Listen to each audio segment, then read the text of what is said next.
नमस्कार दोस्तों, जैसा कि आप सभी लोगों को मालूम है कि कल आरपीएससी का एग्ज़ाम था जीके का, जिसका कि पेपर आउट हो गया। इसी वजह से जो अभ्यर्थी एग्ज़ाम देने पहुंचे थे उनके हाथ से वापस पेपर लेके और अनाउंसमेंट की गई कि पेपर लीक होने की वजह से ये पेपर रद्द किया जाता है।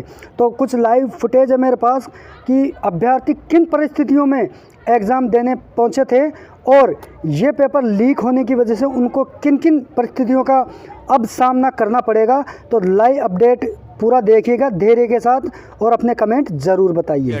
उदास खड़े हुए हैं और इस पेपर लीक के बाद में काफ़ी हताशा, काफ़ी निराशा लोगों में मौजूद है। बातचीत करेंगे कुछ कैंडिडेट से और जानने की कोशिश करेंगे कि किस प्रकार की परेशानियां अब आने वाली हैं उन्हें। सबसे पहले तो मैं आपको ये बात बताऊं कि अचानक से पूरी घटना हुई है। लगभग 8:45 तक तो किसी को भी कुछ भी पता नहीं था और जैसे ही 8:50 हुए उसके बाद में एकदम भगदड़ सी मची है और उसके बाद अचानक से ये पेपर लीक का मामला हुआ। और ये पहली बार ऐसा हुआ है कि जब एग्ज़ाम हॉल में लोगों को पता चला है कि आपका पेपर लीक हो चुका है, आपका पेपर रद्द हो चुका है। इसके पहले सूचना पहले लग जाती थी तो लोग जाते ही नहीं थे, लेकिन ये जिस सभी जगह पूरे राजस्थान में जो फर्स्ट पेपर था 24 दिसंबर को जो होने वाला पेपर था जीके का, वो रद्द कर दिया गया है, जिसकी समय था 9 बजे से लेकर 11 बजे तक का। और सेकंड पारी में जो पेपर होगा वो तो होगा। चलिए कुछ लोगों से अब बातचीत करते हैं। आप कैंडिडेट हैं सभी? आप कहाँ से हैं? सवाई माधोपुर। मैं भी सवाई माधोपुर से ही हूँ। तो क्या कहना चाहेंगे, किस प्रकार की परेशानियों का अब सामना करना पड़ेगा? क्योंकि सवाई माधोपुर से यहाँ पर सेंटर दिया, पहली परेशानी तो ये हो गई। दूसरी परेशानी अब जीके का रद्द हो गया।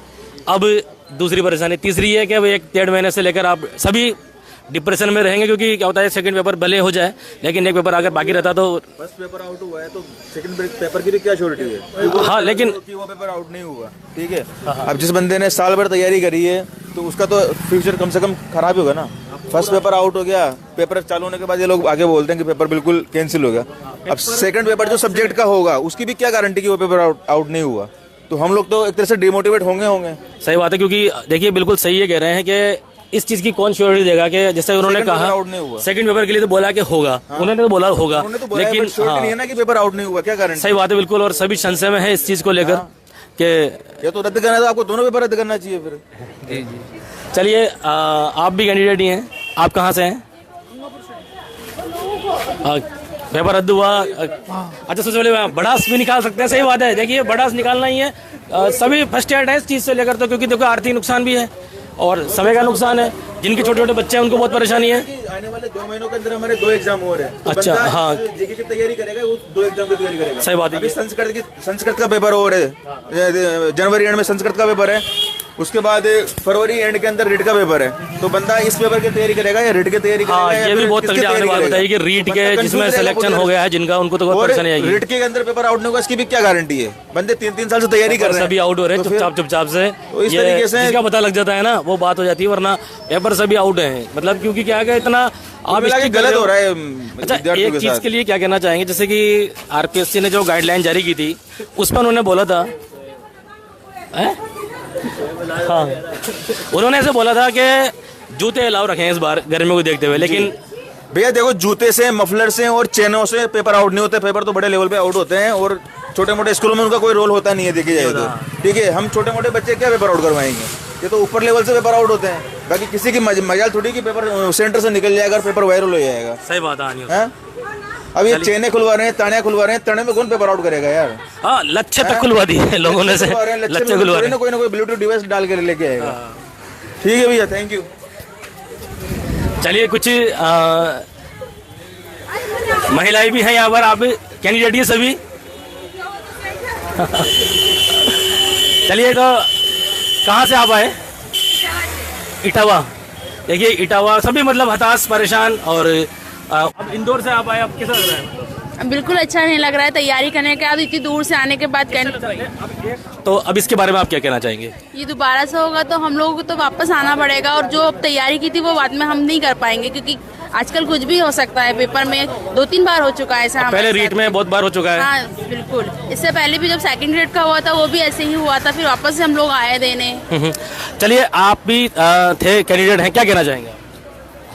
सर मैं बोलना चाहता हूँ कि सर दोनों सरकार है ना, इनका सिस्टम बहुत खराब है। बहुत बेकार सिस्टम है, सही बात है। और सबसे बड़ी बेकार बात, सिस्टम, एक बीजेपी सरकार होती है वो वैकेंसी कराती नहीं है, और इस कांग्रेस सरकार होती है पेपर ना आउट होते हैं। तो देखो 19 में वैकेंसी कराई रीड की, तो 5 साल हो जाएंगे 23 में ज्वाइनिंग कराते कराते। तो इनका वो सिस्टम कराया जिसमें पेपर लीक हो जाते हैं। क्या आप कहाँ से आए? मैं यहाँ 60 किलोमीटर दूर से आया हूँ सर। बताइए। मैं खुद सवाई माधोपुर से हूँ। हाँ। हम सवाई माधोपुर से सुबह 5 बजे से वहाँ से निकले। हमारे साथ हमारे पेरेंट्स परेशान होते हैं। सब वहाँ जयपुर में रूम लेके तैयारी कर रहे हैं। पिछले दिसंबर से तैयारी कर रहे हैं, हम 1 साल हो गया पूरा। कितना टाइम वेस्ट होता है हमारा इसमें। अब आपको सबसे बड़ी जो परेशानी झेलनी है ना, वो सभी को झेलनी है कि जब सेकंड पेपर, अभी तो हो जाएगा सेकंड वाला पेपर दो, लेकिन ये वाला पेपर जब होगा 1 महीने बाद में, अब हम रिजल्ट लेट हो गया। अब जब तक हम ये नहीं होगा तब तक हम आगे की नहीं सोच सकते। आगे की हमारा आपके दिमाग में हमेशा रहेगी कि मुझे पैसे वगैरह सब कुछ, पर हमारा मेंटल प्रेशर कितना होता है ये चीज नहीं देखती गवर्नमेंट। और गवर्नमेंट को फर्क भी नहीं पड़ता, क्योंकि उन्होंने आगे कह दिया फर्क नहीं पड़ता किसी को। फाइनेंशियल सब कुछ होता है सर, छोटे बच्चे परेशान होते हैं, फाइनेंशियल और लगातार हो रहा है, कंटिन्यूअसली यही हो रहा है।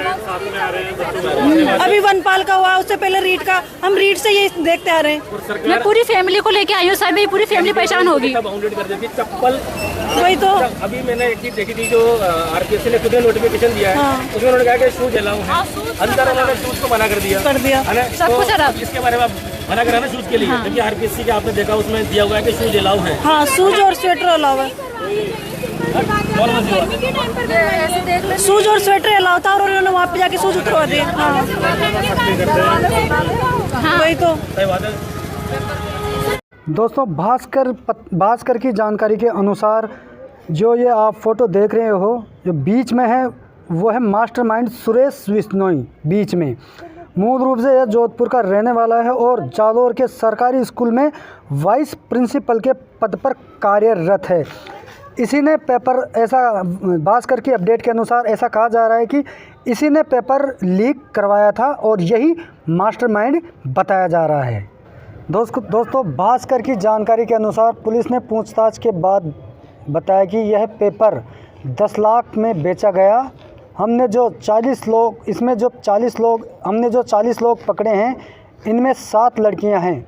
पुलिस अधीक्षक ने बताया कि पेपर लीक का मास्टरमाइंड जालोर में सरकारी टीचर सुरेश बिश्नोई है, जो जोधपुर का रहने वाला है। बताया जा रहा है कि बिश्नोई ने पूरा प्लान बनाया था और बस किराए पर ली थी। बिश्नोई के साथ पकड़ा गया उसका एक साथी भजनलाल, जो कि पेशे से एक डॉक्टर बताया जा रहा है। उसी ने ये सुरेश को जयपुर से ढाका और बूपी सारण ने पेपर भेजा था। इसके बाद सुरेश बिश्नोई ने भजनलाल के जरिए सबको पेपर पहुंचाया। ढाका ने व्हाट्सएप के जरिए बिश्नोई को पेपर भेजा था। सूत्रों के मुताबिक आरपीसी के किसी एक व्यक्ति ने ढाका और बूपी को पेपर उपलब्ध कराया था। वो तो सबको मालूम है कि आरपीएससी का अगर कोई व्यक्ति इसमें शामिल नहीं होगा तो पेपर लीक होने की संभावना बनती ही नहीं। भाई, अंदर का व्यक्ति है तभी तो पेपर लीक हुआ। तो दोस्तों, ऐसी ही जानकारी के लिए प्लीज़ मेरे चैनल को सब्सक्राइब करें, वीडियो को लाइक करें, कमेंट करिए और शेयर करें, ताकि जानकारी बहुत से और भाइयों तक पहुंच सके। धन्यवाद।